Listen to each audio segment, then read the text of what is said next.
Bienvenidos al baloncesto de la NBA.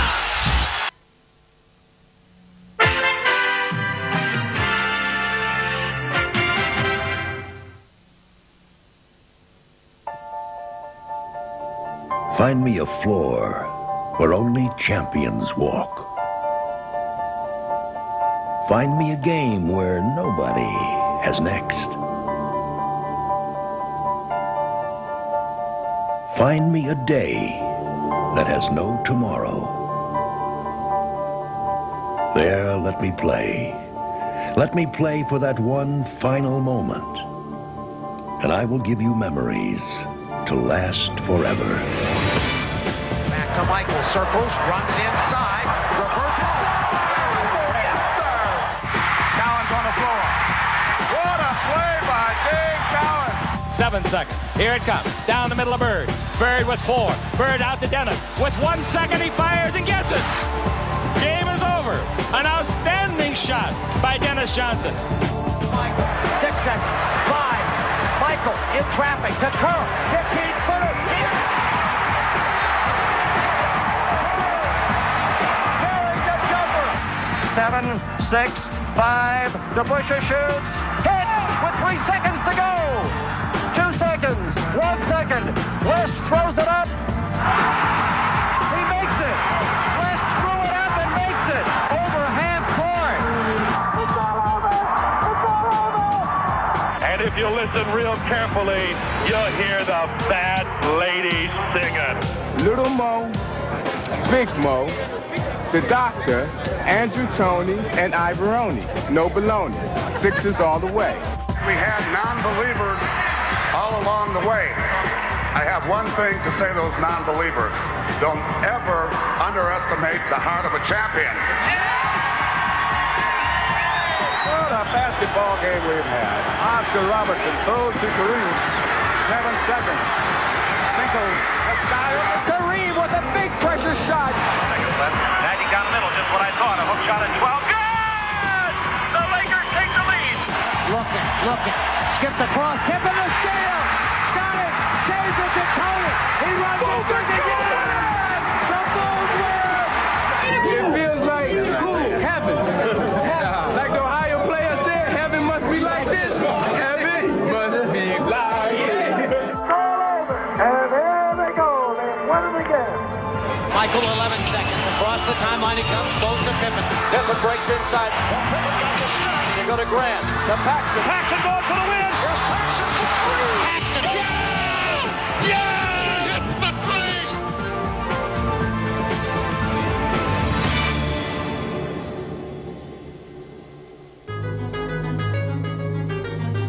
No team has had more great finals moments than the Boston Celtics. But Red Auerbach's team had never even been to an NBA Finals before 1957. The season they added a center named Bill Russell. Russell was born with a genius for the game and blessed with the physical gifts to go with it. He immediately transformed the Celtics from a good team into a great one, spearheading their defense and anchoring their fast break. I was a perfect fit for them because my game consisted of doing things that made my teammates effective. If a guy's not a good defensive player, here's what you do. You approach him this way and send him to me. I'll be waiting for him. Just send him to me. Russell was not only the team's catalyst, he was their emotional leader. Russell used to become physically ill before every ball game, and if we heard that he wasn't ill that particular night, Red Auerbach would stand up and say, "Russ, go into the men's room and throw up." That's how much he gave of himself to win. Russell had unwavering confidence. He thought he was so good that we should win every single game that he played in. West all alone. Look at Russell come down. And what a play by Russell! Then sooner or later you began to feel the same way. But that was Russell's gift. Their teamwork was born of their undying belief in each other. And as they began to build an NBA dynasty, it was their mentality that created the fabled Celtic mystique. It's all over. The Boston Celtics Celtics are once again the world champions. Year after year, individual superstars would try to dethrone the Celtics. Future Hall of Famers like the Lakers' Jerry West and the high-flying Elgin Baylor. Or the NBA's most dominating one-man force, Wilt Chamberlain of the Philadelphia 76ers. But year after year, the Celtics would find a five-man answer to every one-man problem. There were several occasions we thought we were going to win. We had an opportunity, but it just didn't happen. It's all over, and there they go. They've won it again. We had a mentality that we never lost a game. Time ran out on us because we always felt that we could win. And I think that having that type of mentality allows you to produce those miracle finishes. Greer's putting the ball on a play. He gets it out deep, and Havlicek steals it over the sand zone. Havlicek stole the ball. It's all over. It's all over. Boston won an amazing 10 NBA championships in Russell's first 12 years. But as the 1960s were drawing to a close, it appeared that the Celtics dynasty was dying out too. By 1969, Russell was 36 years old, the only holdover from the Celtics' first championship team. Even Red Auerbach had retired, leaving Russell as player-coach. Injured and aging, the Celtics limped to their worst regular season record in Russell's career. What seemed like a hopeless cause then looked impossible when the already powerful Lakers engineered a stunning trade in anticipation of finally defeating Russell and the Celtics in the finals. With guys like Jerry West and Elgin Baylor, I feel very, very happy that I'm being traded to a team that I believe may stand a chance to go down the record as one of the best teams in basketball ever.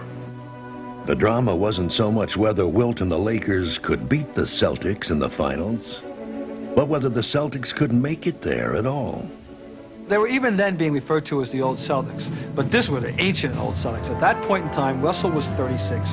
They finished fourth in the regular season. They were going to be giving up the home court in each of the 3 rounds. There was no thought in anyone's mind they would get by the first opponent.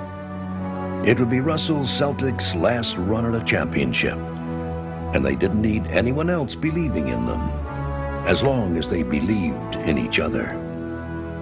One thing that we've always had in the Celtics is mutual respect.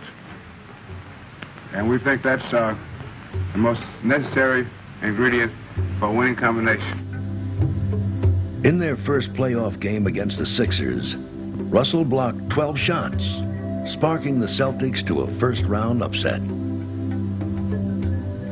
It's that feeling of supporting and encouraging. You give all you have to your teammate to help him be who he can be. And that was certainly true about what Russell did for us on the court, and we gave it back. In the conference finals, the up-and-coming New York Knicks expected to walk over the Celtics. But Boston ran past their young rivals and all the way to the finals, where the heavily favored Lakers would be waiting for their golden opportunity. I don't think that when players come to the Celtics initially, they believe all that pride and, mystique and that type of thing. But with the Celtics, there was always a sense of we rather than I. The Lakers raced to a 2-0 series lead, but Boston relied on some old Celtic magic to battle back and even the series at 3 games apiece. The outside now to Sam Jones. He's good. Sam Jones. By Game 7, the doubts were becoming as familiar as the victories. I can't help but wonder, how do you feel about going into another 7th game, this time on somebody else's floor? We've done it before. Before his final game, it was the overconfidence of the opposition that helped Russell inspire his teammates one last time. We get back out for the last game. Jack Kent Cooke was the owner of the Lakers. He put out a sheet in all the seats. When the Lakers win the championship, the USC band would play Happy Days Are Here Again. The balloons in the rafters would fall down, and Chick Hearns would interview Elgin Baylor, Jerry West, and Wilt Chamberlain in that particular order. Well, I took this back to Russell. When the players came in, I read it to all of them. I says, there are a lot of things that's going on, but one thing that cannot go on, the Lakers cannot beat us. It's not something that can happen. They can't beat us. But it's going to be fun to watch them get those balloons out one at a time. Roused by their captain's words, Boston came out flying, surprising the younger Lakers by trying to outrun them and succeeding. The Celtics built a big lead, but as the doubters predicted, they began to tire, while LA stayed fresh. The Lakers mounted a furious comeback and were on the verge of finally defeating the Celtics. But they might have known that Boston would find one last moment of Celtic magic. Don Nelson made a shot that I've never seen in all the years of basketball. It hit the rim, and it must have gone up 15 feet and came right back down through the net. I mean, it was absolutely extraordinary. No way should we have lost to Boston. Just no way. I mean, I still don't know how we lost to Boston. It's a mystery to me. There was something about the Celtics that made it that they had to win. They willed themselves to victory that time. And then Russell walked off into the sunset. And the Celtics, they have done it again. A spectacular finish. Chris, I'm here with Bill Russell. Bill, this must have been a great win for you. Exactly. One more time.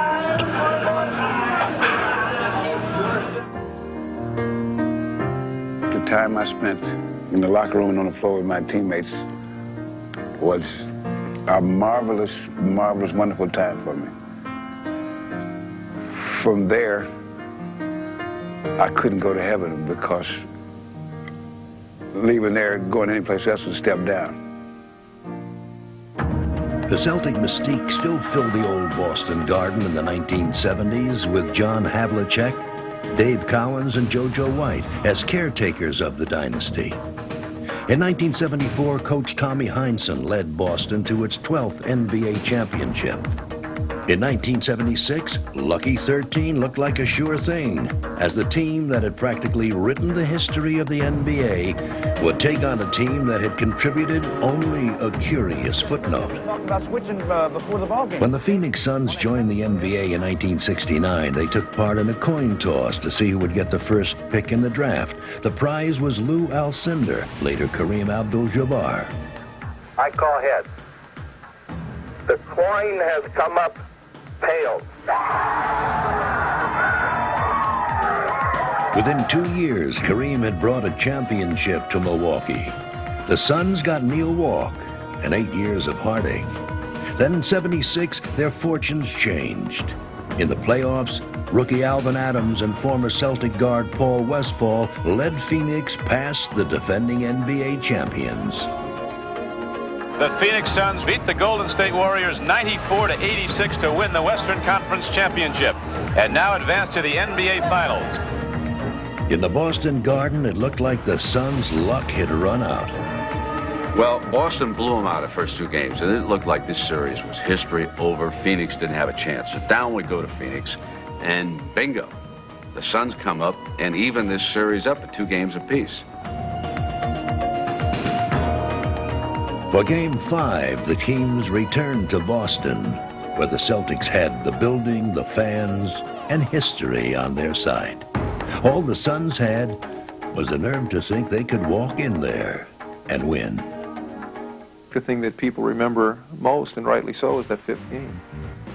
In the first quarter, the Celtics showed the Suns how big game basketball was played. This is Boston Celtic basketball at its best. The Suns have turned it over 4 early times. Wood with a beautiful play, took it from the sky. We had that game in the pocket because we had about a 20-point lead in the first half, I believe. Sobers gives it up on the turnover. Silas has got you-know-who, Hondo. Devastating first quarter. We had to call 3 timeouts in the first quarter, but I'll say one thing about that 76 team. They refused to quit. Down 16 at the half, the Suns began their charge. Ever so slowly, the Phoenix Suns clawing their way back into this game. By the end of 3 quarters, Boston's lead was dwindling. The Suns were beginning to run the Celtics out of their own building. But would they run out of time? You are watching a team that finished only 2 games above 500 in the regular season, battle for a championship. With a minute left and down by 5, Coach John McLeod looked to his one player with Celtic pedigree to handle the pressure on the parquet floor. Westfall turnaround. 94-91, Phoenix alive with 52 seconds and a 3-point Boston lead. So that was a big basket by Westfall. Kept his team in it, and Westfall knocked it away. In around behind Charlie Scott. Here's Paul back down the other way. Oh, Westfall puts it in. Westfall's scoring spree sent the game into overtime. There, with the score still tied, the Suns again tried to stare down history as the Celtics drew up the last play for their veteran playoff hero. Goes to Havlicek. In the corner. Fake. Fires. No good. A second 5-minute OT, and still the Phoenix Suns refuse to turn into pumpkins. For the Cinderella Suns, midnight was again fast approaching as the Celtics controlled the second overtime. Boston's fans were ready to finally celebrate, but Phoenix had other ideas. Carr gets it into Van Arsdale. Van trying to drive, shoot from the corner. It's good. 15 seconds to go. Phoenix down by 1. Here's a steal by Westfall to Van Arsdale to Perry. It won't go. Perry gets the rebound. Perry from the corner. Scores it. Good as Perry. Scores it. 5 seconds to go. Oh, I don't believe it. I do not believe it. The Celtics drew up the potential game winner. And although he had missed at the end of the first overtime, John Havlicek would again get the call for Boston. The guy we were most concerned about was Havlicek, an obvious son of a gun if he didn't break loose. Havlicek. He's coming around on the left. Shot is good. The shot is good, and that's it. The ball game's over. The shot is good. When he hit the shot, we thought the ball game was over. The ball game is over. John Havlicek won it. We were actually in the locker room thinking we had won it. They say there's 1 second left. They say there's 1 second left. When Havlicek made the shot, I looked up at the clock and saw there were a couple seconds left. I asked Richie Powers if we called the timeout, if we could still advance the ball to half court. Do they have a timeout left, or have they used both of them? They didn't have any. And they got a technical foul. JoJo White made the technical, but now they could advance the ball to midcourt. Westfall's gamble gave Phoenix a final shot to tie the game. And now we come to the end of the second overtime with a couple of the most incredible turnarounds I have ever seen. Won't start until it's touched. They'll have to throw it up. Garherd turnaround shot in the air. It's good. It's tied again. I don't believe it. It was like a miracle. Something happened, and it just stunned. Myself, I was stunned until the next day. Garherd ties it. We'll go to the third overtime. Somebody up there is on our side. It's going through your mind, you know, that so-and-so made that shot. Why in the world didn't we do something? By the third overtime, notions of strategy gave way to hopes for survival. The Suns' Alvin Adams had fouled out, while the Celtics lost 3 starters to fouls, including Dave Cowens. But into the void stepped number 30, Glenn McDonald, a seldom used reserve and an unlikely hero in this unlikeliest of games. Underneath to McDonald, a fall away is Glenn McDonald! Again, it was Westfall who wouldn't let Phoenix die. 21 seconds, it's a 4-point lead, and McDonald lost it. 17 seconds, Sobers has got Westfall open. It's 2 points again, and 12 seconds. Westfall had time for just one more miracle. We got a double team, and they threw it over to, I think, Don Nelson, and so I knew that his next pass would have to be up the sideline. Nelson gives it to Ard. Westfall's got a hand on it. he put a little bit more on the pass than I hoped he did. If he would have arched it a little more, I think I could have tipped it back to our guy. That final miracle never happened, and Boston won the most outrageous game in NBA Finals history. The Phoenix Suns still haven't won a championship, but on that day, they proved that basketball glory doesn't only go to the winners. The triple overtime, probably the greatest sporting event that I've ever been around.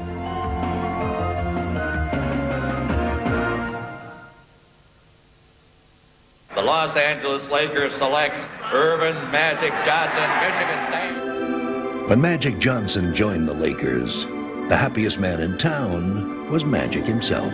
I want you to know that this man has a smile that lights up a television screen from here to Bangor, Maine. In his very first NBA game, Magic supplied the flash, but when the game was on the line, the Lakers looked to their leader, Kareem Abdul-Jabbar. Ford sends it to Kareem. Skyhook up and good. Lakers win. I'm running over there, you know, full speed. I'm jumping up. I'm choking him. Yeah. Kareem Abdul-Jabbar has given the Los Angeles Lakers a victory. He turns, he's so serious. He said, "Buck, we got 81 more games. Quit choking me." And Magic Johnson is out there celebrating like they just won the NCAA championship. There was one point I think that they really realized about me was that I was going to be doing that for 81 more games. Magic is straight down the middle. Still going. Oh! Highlights, Bill. During the entire 1979-80 season, Magic infused a stoic Laker team with his enthusiasm. Look at Magic. He won't let him up. But ironically, Magic's charisma overshadowed his play. People thought I was this flash, you know, I was, you know, a lot of flair. So people didn't think I could shoot from the outside. People didn't think I could really do a lot of things. The Lakers were still unquestionably Kareem's team. He was the NBA's most unstoppable offensive force and won his unprecedented 6th MVP award, carrying Magic and the Lakers into the NBA Finals. You seem like you're a little bit out of breath. I am. I'm so happy, you know, and later that I get a chance to play for the championship. It's beautiful. The other superstar in the finals wasn't Magic, but the Philadelphia 76ers' Julius Erving. The championship series was billed as a battle of NBA titans. Kareem versus Dr. J. Man, Dr. J was my hero. You know, he was a guy who you looked up to, so to play against your hero, it was definitely a dream come true. The Lakers provided no surprises in their strategy. Get the ball to Kareem and watch him skyhook the Sixers into submission. It got so bad, man, I went home, I was laying in bed, I was dreaming, oh no, not another hook shot, no, not another one. But every hook that landed brought a counterpunch from the doctor. Sixers, and they get inside. And unbelievable. Julius Erving hit it ringing underneath, and he still got the field goal. In the pivotal 5th game, with the teams tied at 2 games apiece, the series took an unexpected turn. Kareem turns underneath, puts it up and scores on a finger roll. 5, but Kareem's hurt. Kareem turned an ankle. Kareem is hurt. I don't think Kareem is going to be able to go anymore right now. But Kareem bravely played on and kept the Lakers in the game.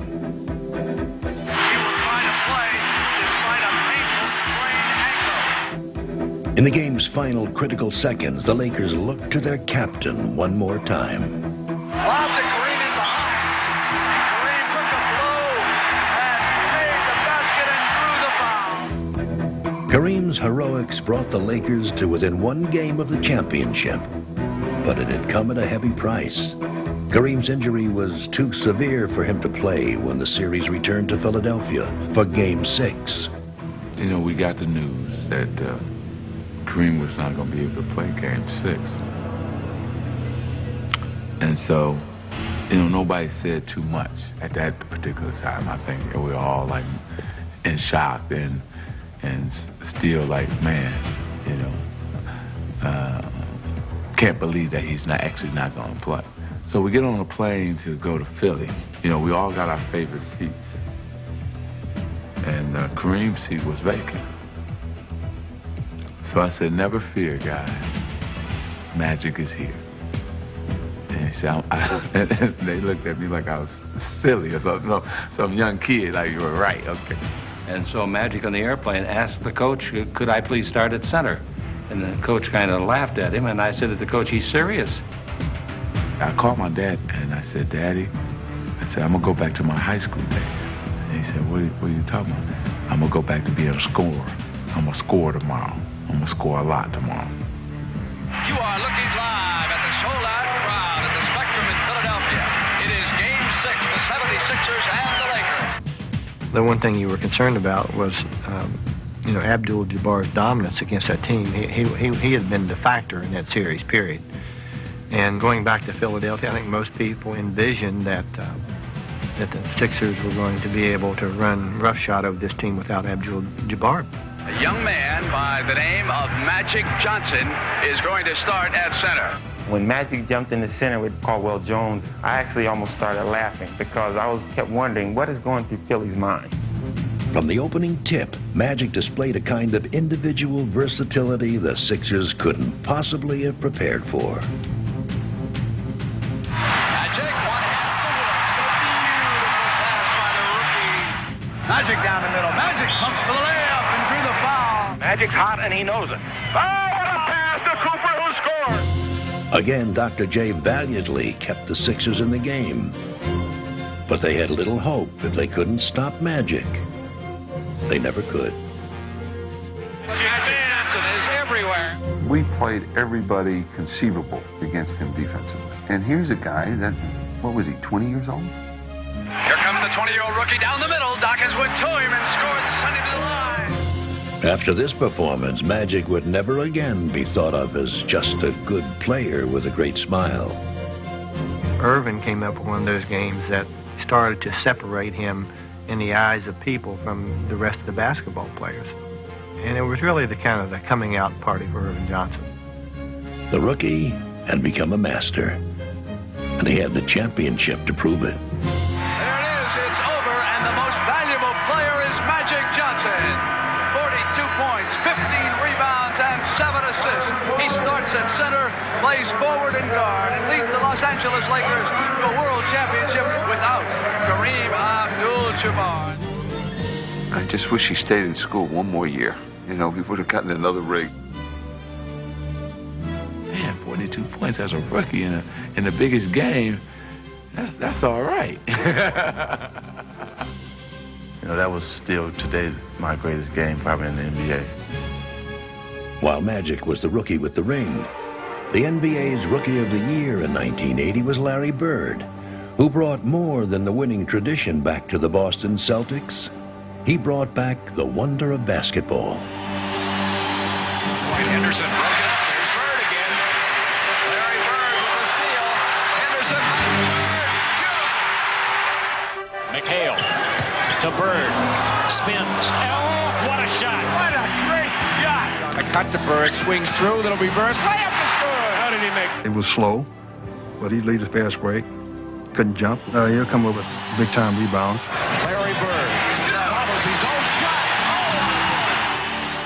Bird was a basketball magician.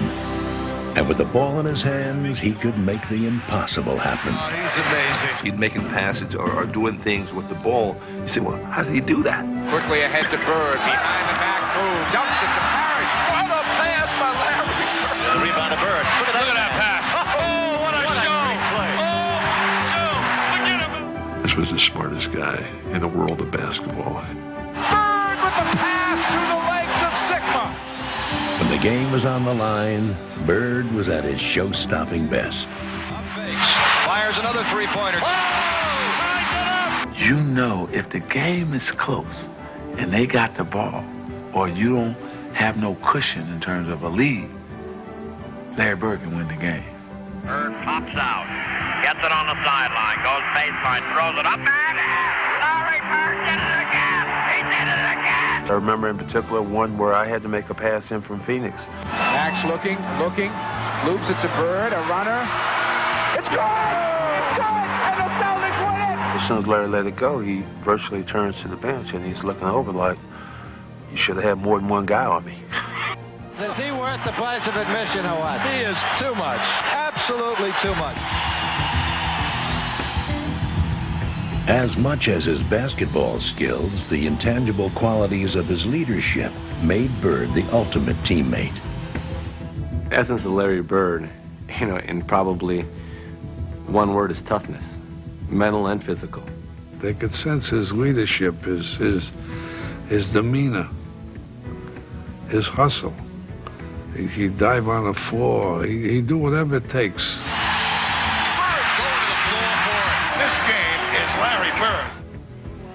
On the court, Bird let his passion for victory speak for itself.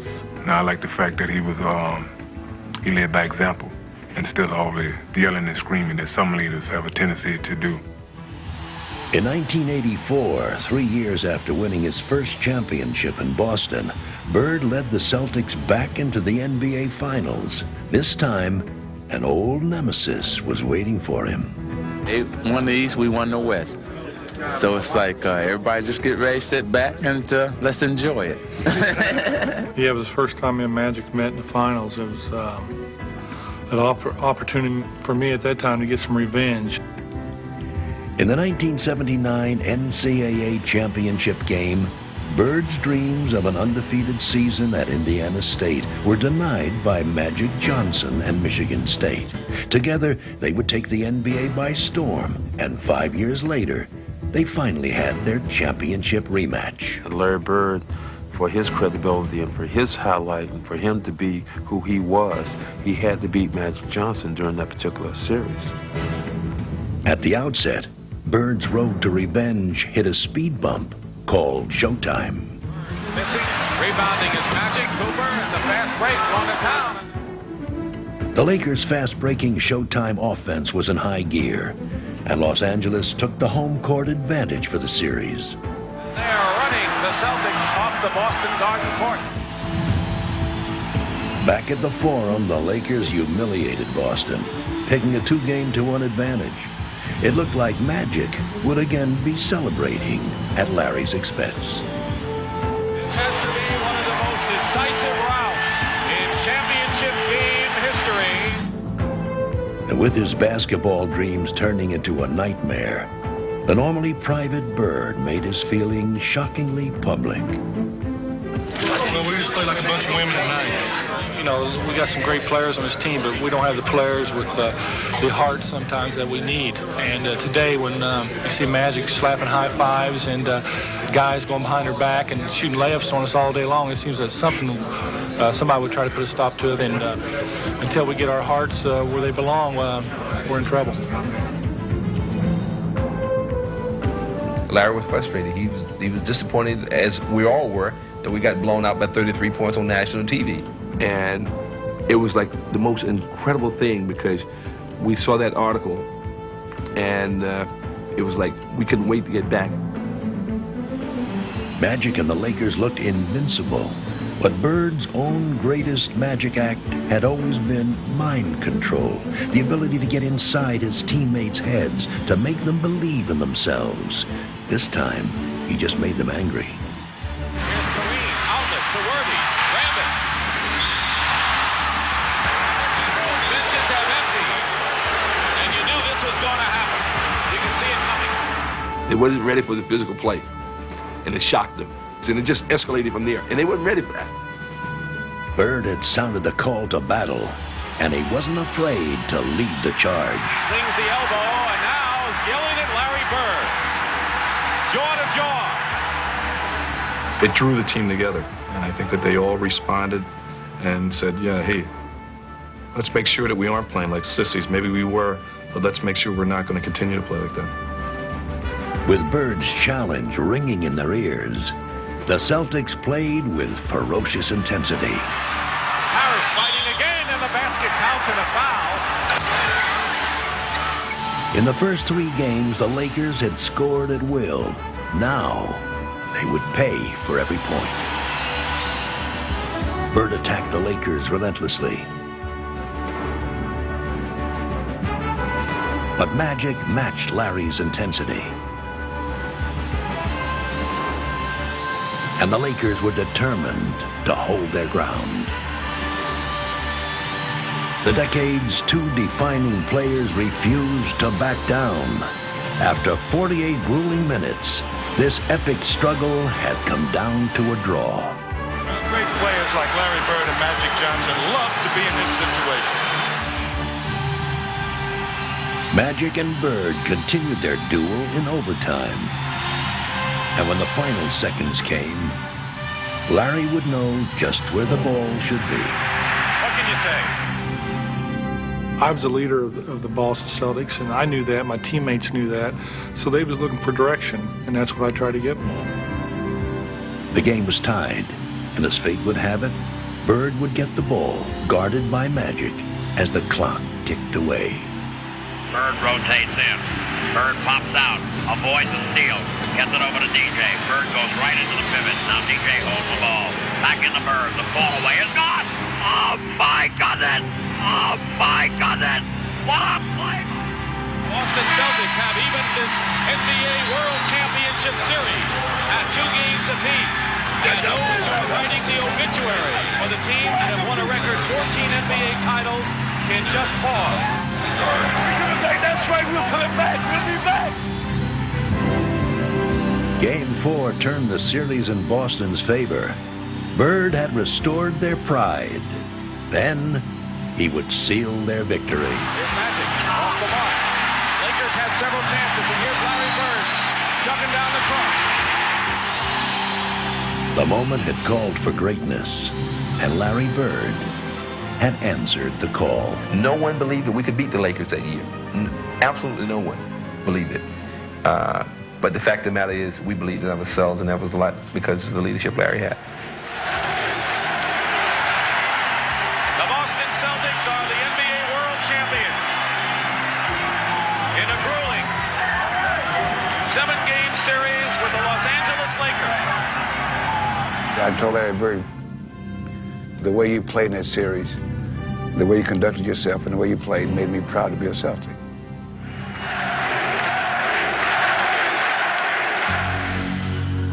He was often the smallest man on the court, but during the 1980s, Isiah Thomas dreamed of walking tall among the reigning giants of the game, Magic Johnson and Larry Bird. Well, I think he already thought he was like them. I don't think there's any question he thought he was, and he was, a great player. He'd see Magic, he'd see Bird collecting trophies, and he wanted to do that. There was this burning desire to want to achieve that. The bigger the situation, the greater he became. Isiah turns, guns, it goes! He wanted to be the guy with the ball to win or lose in almost every single game. Here's Isiah. Let's see what we got. All the way up.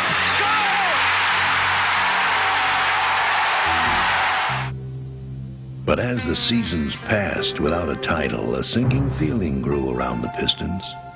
Then in the 1987 Eastern Conference Finals in Boston, holding the ball and a 1-point lead, Isiah hit bottom. Now there's a steal by Bird. Underneath the DJ, lays it in. Right at 1 second left. What a play by Bird. Oh, my! What a mistake by Detroit. The locker room was very quiet. And we were a tight team. But it seemed like Isiah was sitting by himself. And he knew he messed up. And he knew he was going to have to live with it for the rest of his life. He probably still had nightmares about it. Isiah, if you could, just one more time, the final 5 seconds. You see Bird coming in all right. When you're the leader, everybody's giving you their trust and their confidence, and they believe in you, and you let them down, and your confidence and your trust is shaken. Theirs is shattered. For the next year, he set about restoring his team's hope, rebuilding their confidence in a conference finals rematch. With 7 seconds left. Isiah had finally beaten Bird and made the NBA Finals. There, he would meet his last remaining nemesis, Magic Johnson. Behind Isiah, Detroit would take a 3-2 series lead. Isaiah's self-confidence and the team's belief in him were overflowing. Over to Isaiah, three-point cut where he tries for three. He got it! For Game 6, the finals returned to Los Angeles. The Pistons were one win away, but the Lakers were still the champions. And they had one more lesson in championship basketball for Detroit. Now Magic at the three-point line underneath the Scott. Scott scores! Come on, team. I'm not quite ready. I'm not quite ready. All right, let's get our mindset back now. Get our mindset back. Come on, LJ. All business here. Somebody did it. Come on. As the third quarter began, the Pistons looked to Isaiah, and Isaiah was looking for final redemption. Rebound is up. Taken by Isaiah, and he scores. Great play by the little guard. Thomas the rebound. He's got Dantley and Dumars. Goes to Dumars, who lays it in, and quickly the Pistons have cut the Laker lead to 4. Isaiah Thomas is hurt down on the court underneath the basket. I couldn't tell what happened.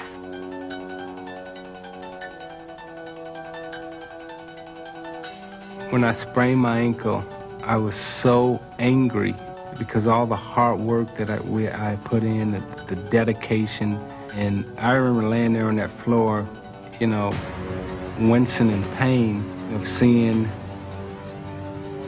my dream kind of like slip through my hands. With Isaiah on the bench, Magic and the Lakers again took control of the game. It's all hard, baby. If Isaiah would be defeated, it wouldn't be by the pain. He checked himself back into the game. If you're not strong enough mentally to overcome, and you can't persevere, then you'll fall and you'll be like everybody else in the league. 8-point lead for the Lakers. Thomas with a looper scores. Yeah, but he's limping noticeably right now. Single-handedly, Isaiah tried to take his team to the title. He's got the feeling that he's going to have to carry this ball club, and he's doing a great job of it out here. Isaiah scored 25 points in the third quarter, an NBA Finals record. Tries again. Makes again. He owns the night, Isaiah. Give it to Isaiah. Why not? Isaiah against two. He shoots over him from 20. It's good! I don't believe what I'm seeing. We're a very tough-minded group of individuals, and everything that we didn't have in talent, we made up for in determination and just sheer will. Isaiah brought the Pistons all the way back and into the lead. He is just showing so much heart and determination for the Pistons. But in the end, the Lakers weren't ready to surrender their crown. It was a stunning loss for Detroit. But in defeat, Isaiah reached a level he had never been able to achieve in victory. It was the greatest game I've ever seen him play. He really just said, hey, I'm going to carry you on my shoulders. Come on for the ride. It was a loss that would turn the Pistons into winners. After that series, I think it was obvious to all of us with the Detroit Pistons that, okay, we're going to be world champions. It's just a matter of when and how many times. Detroit won the NBA championship each of the next 2 years. And you see when we won championship, he was the guy that people were lifting up. Because, you know, finally he got from being the guy with the weight on his back to being lifted by the guys he was holding.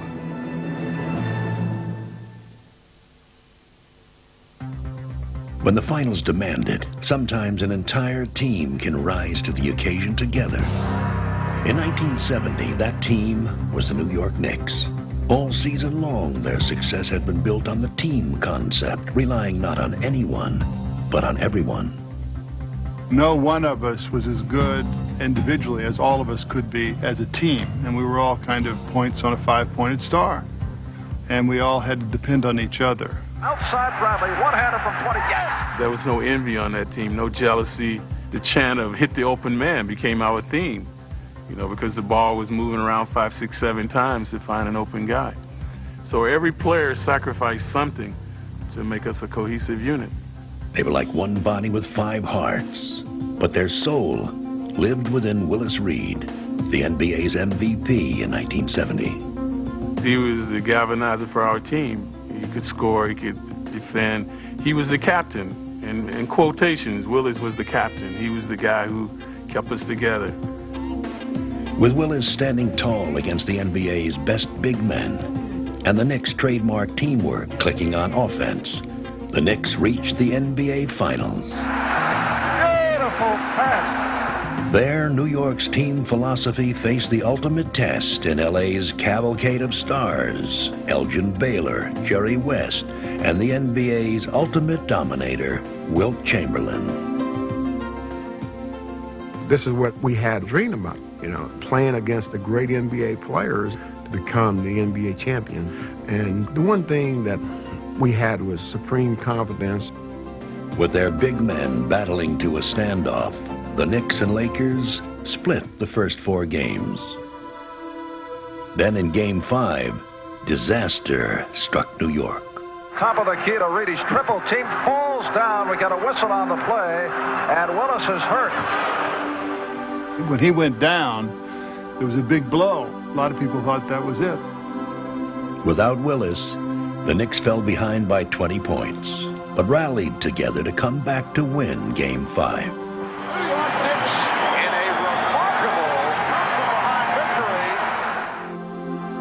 With Willis still out of action, Game 6 produced no such miracles. Chamberlain scored 45 points, and the Lakers forced a decisive Game 7. Minutes before the final game, there was still no announcement whether Willis would play. Jack, 19,500 fans here in New York City have yet to see Willis Reed at this hour of the evening. Coming back to New York, 7th game, will Willis play? That's the question. Will Willis play? Only when I went to the Garden did I found out that it was dubious as to whether he would play. So there goes the championship. I mean, because without him, I didn't think we could win at all. I remember just before we took the floor, I said to him, "We only need you for a couple of minutes, big guy." And he said, "If I can get out there, I will." The big question is, will Willis Reed play tonight? There is tremendous doubt right now. I looked at it as opportunity. I mean, this is what I worked so hard for. Not only me, but everybody else in that locker room. And for me not to go out there, then I would be letting them down. I wasn't going to let that happen.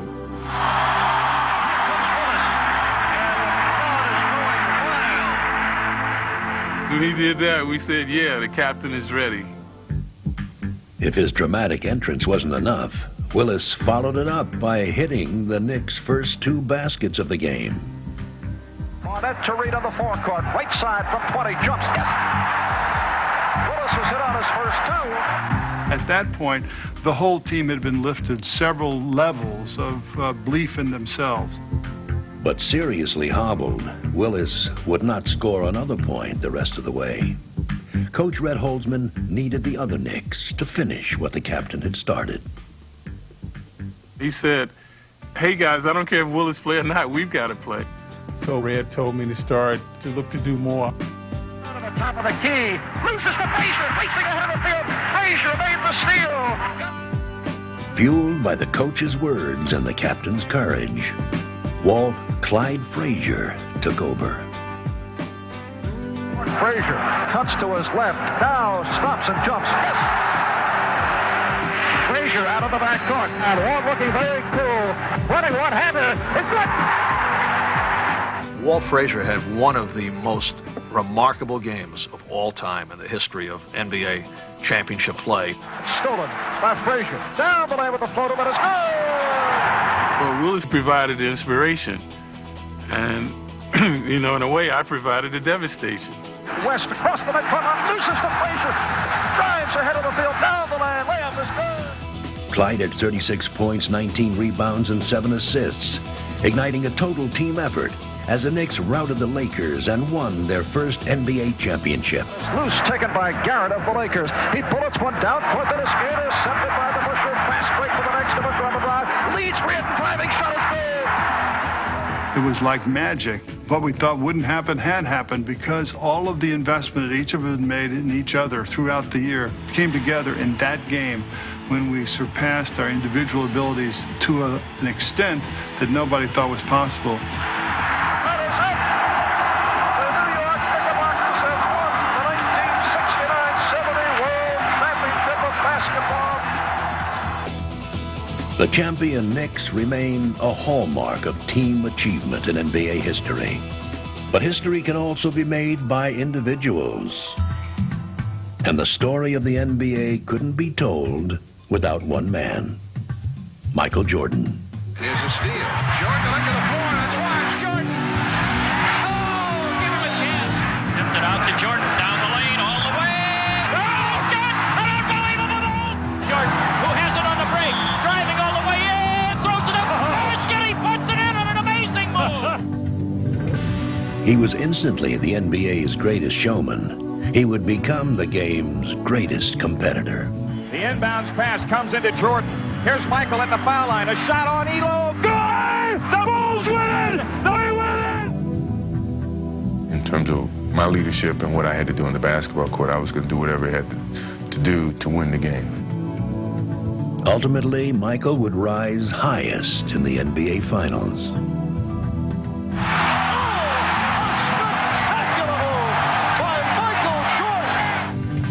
Year after year, Michael turned the finals into his personal showcase. 12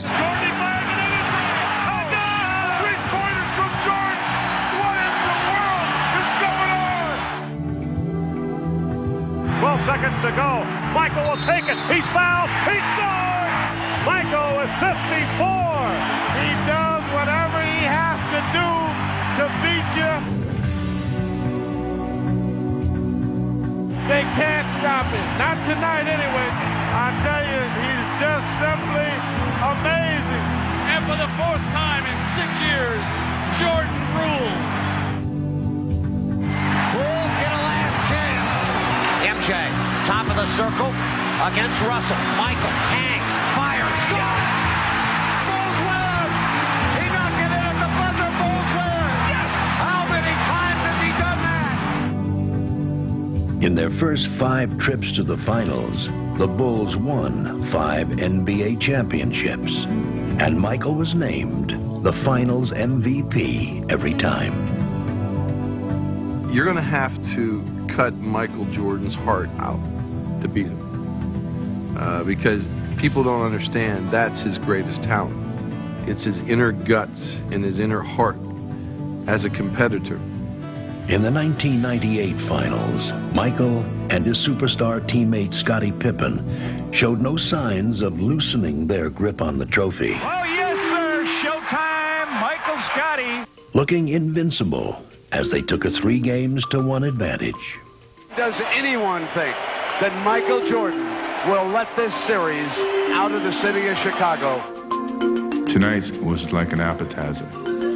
Friday could be the entree. The celebration in Chicago had already begun. Get your Bulls Jazz program right here for Game 5, the clincher.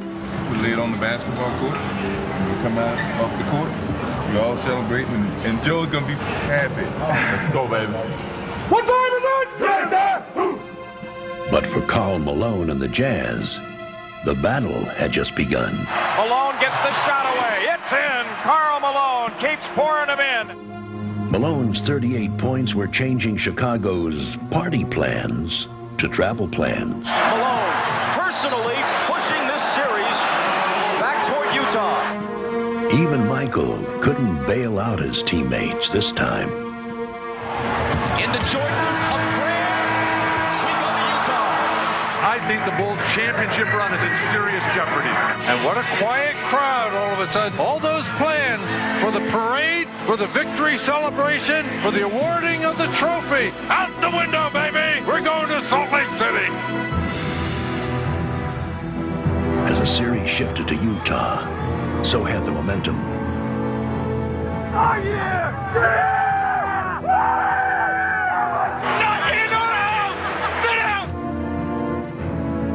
If If the Bulls were going to win their 6th title, they would have to do it the hard way.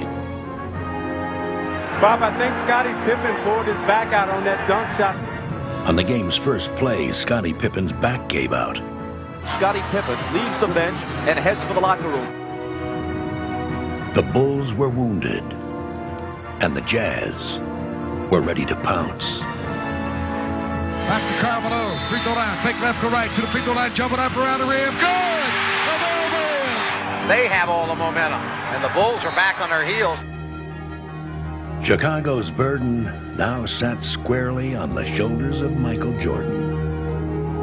Michael Jordan is going to have to carry the load. Down to the angle left to go to Jordan. Michael, one bounce, fire away. Score another one. A man possessed. Jordan's the guy they want, even more so than usual, and that's why. Michael's in the zone. Michael feels right now he can make every shot he takes. Out front, Jordan for 3. Good again. The incredible Michael Jordan. Michael led the Bulls back, but Utah turned to its own leader, and Malone took up the fight. Malone in traffic, got his own and put it back in. Karl Malone, not to be denied. Goes back right side, strong move. Deep in lane, put it up. Good. Got it. He's fouled. The Bulls delivers. The drama was entering its final act, and the spotlight was on 2 of the NBA's great leading men. A Jordan-Malone duel shaping up in Game 6. Malone's turnaround shot on Rodman. Good! And there's his answer. Malone was standing up to the challenge, and it was Michael who was beginning to appear weary. You have to believe fatigue is an important factor now. Michael Jordan, a fadeaway 3 from the right, off the rim. No, Burrell, he falls down with the ball. It's loose and controlled by the Jazz. Even Superman apparently gets tired. With the score tied in the final minute, the Jazz dealt Chicago a heavy blow.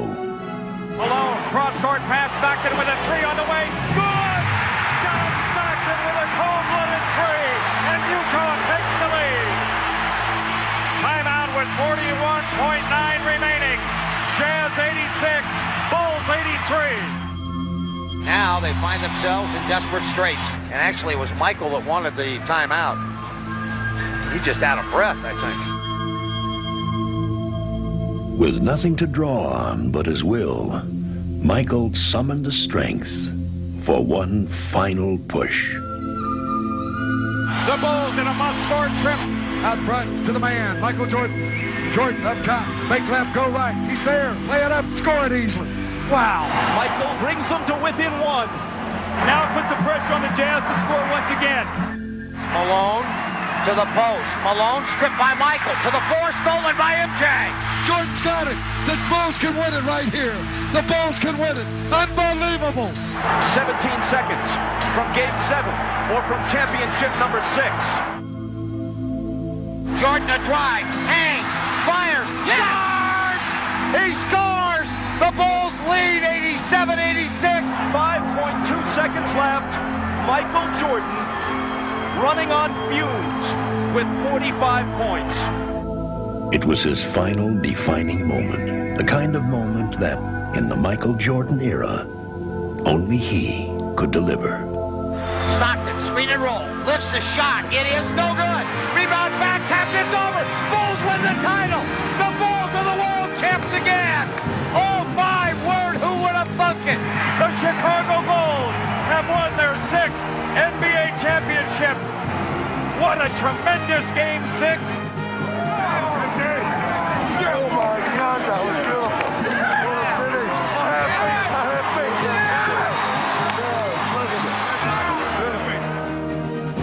I'm just so happy to be a part of this. I mean, we just hopped on Michael's back, basically. The guy is a basketball god, and I'm glad he's on my team. He no longer needs to prove his case as the greatest player in NBA history. He just adds to it. And if this is the final chapter, what a way to close the book.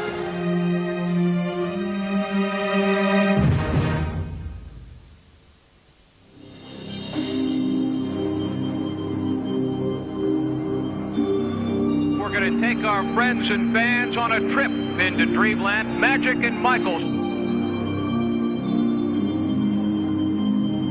Here he comes. Doctor looks for daylight. Eddie Johnson with 1 second to go. He shot it. Good! They are lifting Bob Cousy and carrying him on. The Washington Bullets have done it.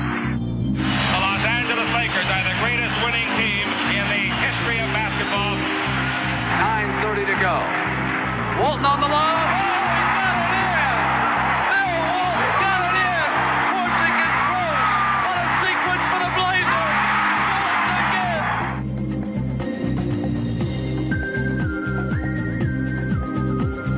And the steal by Jordan. Behind the back on Russell. He turned it around.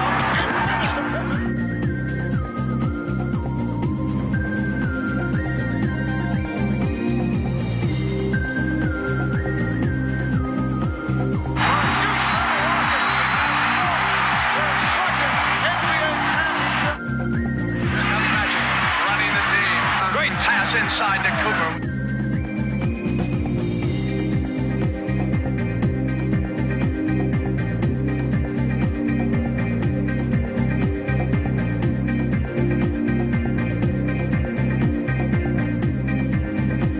Back to KJ. He'll have to force a shot. He's blocked. It's blocked. The Supersonics win their first ever NBA championship. The Bulls have won it. Let the celebrations begin in Chicago. Yo, can't touch this. How'd I do?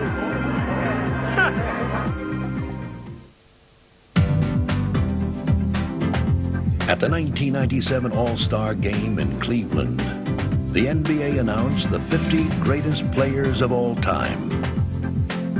First, the NBA's greatest guards. From the Chicago Bulls, number 23, Michael Jordan. From the Utah Jazz, number 12, John Stockton.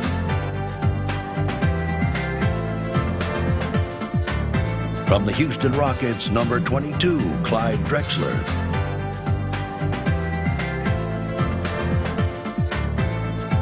From the Detroit Pistons, number 11, Isaiah Thomas. From the Los Angeles Lakers, number 32, Earvin Magic Johnson.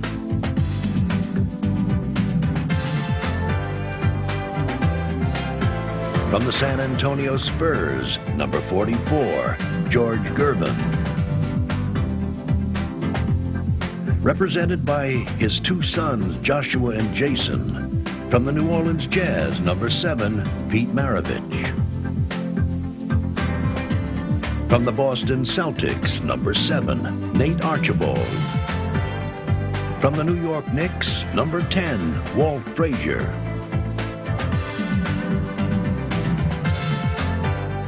From the Baltimore Bullets, number 10, Earl Monroe. From the Detroit Pistons, number 21, Dave Bing. From the Milwaukee Bucks, number 1, Oscar Robertson. Unable to attend the ceremony from the Los Angeles Lakers, number 44, Jerry West. From the St. Louis Hawks, number 19, Lenny Wilkens.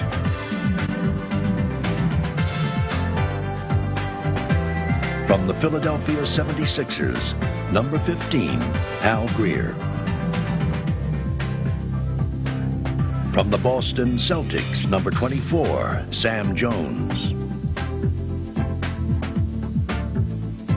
From the Boston Celtics, number 14, Bob Cousy. From the Boston Celtics, number 21, Bill Sharman. Then, the NBA's greatest forwards. From the Chicago Bulls, number 33, Scottie Pippen.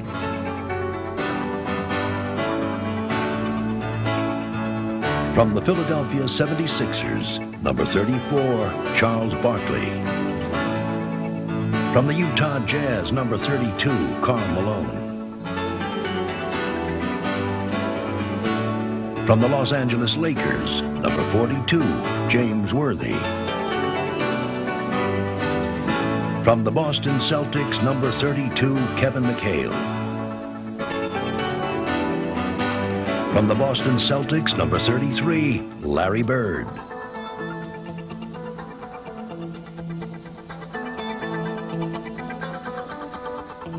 From the Philadelphia 76ers, number 6, Julius Erving.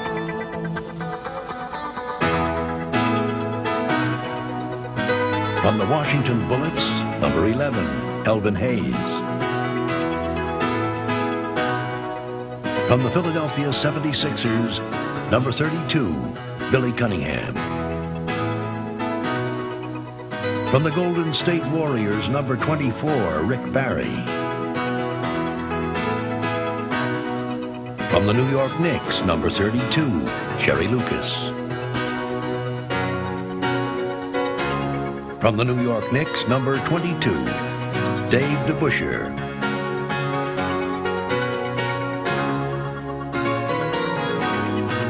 From the Boston Celtics, number 17, John Havlicek. From the Los Angeles Lakers, number 22, Elgin Baylor.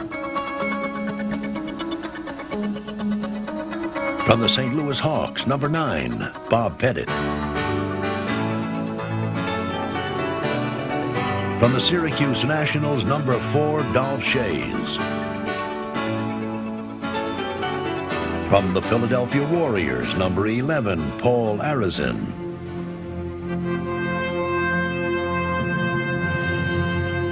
Finally, the NBA's greatest centers.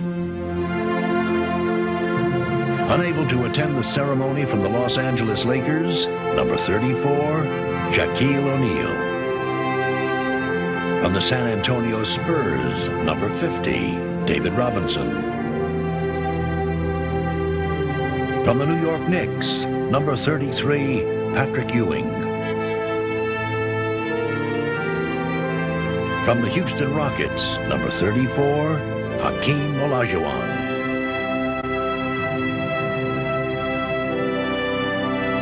From the Boston Celtics, number 00, Robert Parrish. From the Philadelphia 76ers, number 2, Moses Malone.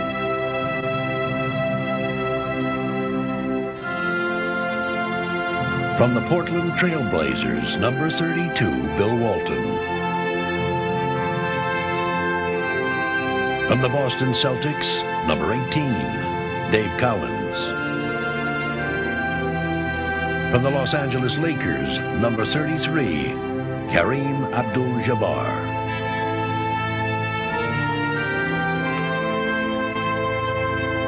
From the Washington Bullets, number 41, Wes Unseld. From the New York Knicks, number 19, Willis Reed. From the San Francisco Warriors, number 42, Nate Thurmond. From the Los Angeles Lakers, number 13, Wilt Chamberlain.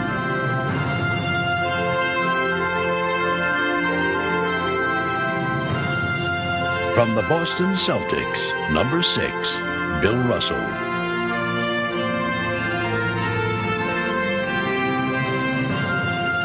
From the Minneapolis Lakers, number 99, George Mikan. And those are the 50 greatest players in NBA history.